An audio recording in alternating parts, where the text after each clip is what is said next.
I'm Kristina Covington-Jones, and I'm here for storytelling for social change. Kristina Covington-Jones, better known to everyone as Kojo. I'm the math and a freshman math interventionist and head girls basketball coach at Central Hardin High School. Here's my story. I originally had 2 or 3 different stories to tell, but I prefer to tell this story, which happened only 2-3 days ago. My daughter, who is a 13-year-old, 5'8", black female, natural hair, and my little cousin, who's 11, pretty short, were walking to McDonald's, going through a path that many people use daily. Not only were they the only ones on the path, but it was other people on the path as well. On their way to McDonald's, a lady decided to start cursing at my kiddos, saying that they were antagonizing her dog, that they were on her property, and that she didn't want them to be there. From that point on, my little cousin called me and was telling me what the lady was saying. So then my daughter called on FaceTime saying that the lady was ready to call the police. So there is when I got in my vehicle and I went to her property. When I got to her property, I told my kids to go to the van because they didn't need to hear what was going to be said, in which I conducted myself very professional. I asked the lady first and foremost what was going on, and she stated that your kids were on my property and they were antagonizing my dog. From that point on, I asked, well, ma'am, you have a fence here. Were they in your backyard? And she said, no, all of this area is my area. All of this area is my land, so they should not be on it. They're trespassing. I then said, there's 2 or 3 people down the path. There's a person coming down the path now. Are they on your property? She said, no, but when they do, I will let them know if they're on my property. As those people walked by, she said nothing to those people. Let me just let you know that those people were also Caucasian. In the midst of that, I told the lady that if my little kids and my daughter or my little cousin was on her property, on her fence, I would make sure to take care of that because they would talk better than that. But at no time should she have called them out of their name, cursed them, or treated them any better than what they should have been treated. She continued to tell me that I was wrong and this was her property and that she was calling the police, which is fine. Call the police because I've done nothing wrong. In the midst of her acting crazy, her husband came out and him and I spoke, in which I told him that if my kiddos were on your property messing with your dog and your fence, I would be sure to take care of that. But at no time should your wife be cussing at my daughter or my son or my cousin, as a matter of fact. And him and I came to agreement. He understood. He said his wife was wrong, and then she came out and said, with profanity, if your kids are on my effing property, are you saying that I shouldn't effing cuss at them? And I said, yes, you shouldn't effing cuss at them. Do you want me to effing cuss at you? And I could feel that we wasn't going to resolve anything. Her husband and I resolved the problem, but she wasn't happy with it, so she continued to tell me she was calling the police, which is fine. I got in my vehicle. I waited for the police to come, and this is when the story really gets funny.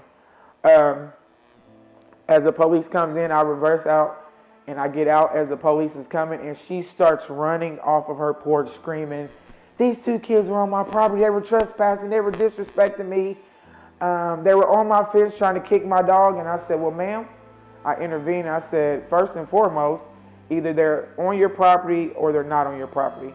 When I first got there, you said that they were on your fence antagonizing your dog. Now you're saying they were kicking your dog and cussing you out.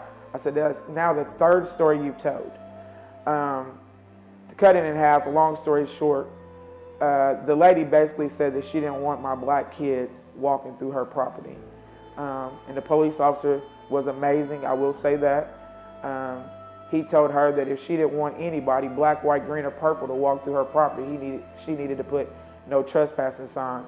But from what he was listening to, she was being very disrespectful. And he didn't want to say the word, but she knew the word that he wanted to say, and he said it that way. He apologized to me and my kiddos. She wasn't happy, and she said she was going to call somebody above him to make sure that this situation was taken care of. The problem that I had with the situation is that I raised my kiddos to like everyone and to love everyone. I never, until recently, a couple of months ago when my daughter had a situation at school with racism, we never bring that up. I teach my kids to love who loves you, and those that don't love you, you love them from a distance. In the midst of all this, we're learning that we're having to teach our kiddos about racism, about black and white. Never do I not teach my kiddos that they shouldn't love who they are, because they should. They should love that they're strong black females. They should love their natural hair. They should love their skin tone. But they also can love their best friend that's white, who doesn't have the same hair, who doesn't have the same skin tone.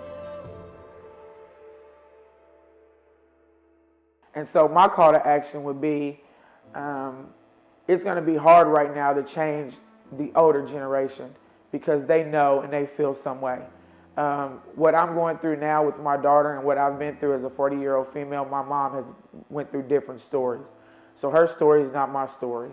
My story is not your story. But the best way for us to fix this, it starts when in the home. Never have I been afraid to be black. Never have I been afraid to teach my kiddos to love being black. But right now in our society, I'm afraid to be black because the situation that my kids had the other day, if I wasn't there to protect them or someone who could protect them in their rights, who knows what could have happened. Because from the point that I got there to the point that the police got there, the lady told 3 different stories. So I'm still teaching my kids that they love themselves. But right now I have a 7-year-old cousin that I'm raising that I have to teach him that he is a strong black male, that you have to be dominant, but there's things that you have to do and things that you can't do when you're approached by certain people. And that's not how it should be. Family is first, God is second, and then friends come next. The biggest thing that I want to tell everyone that's a racist, that doesn't like me because I'm black, that if you love God and you're going to heaven, you're going to see me there, baby, and we all going to be there.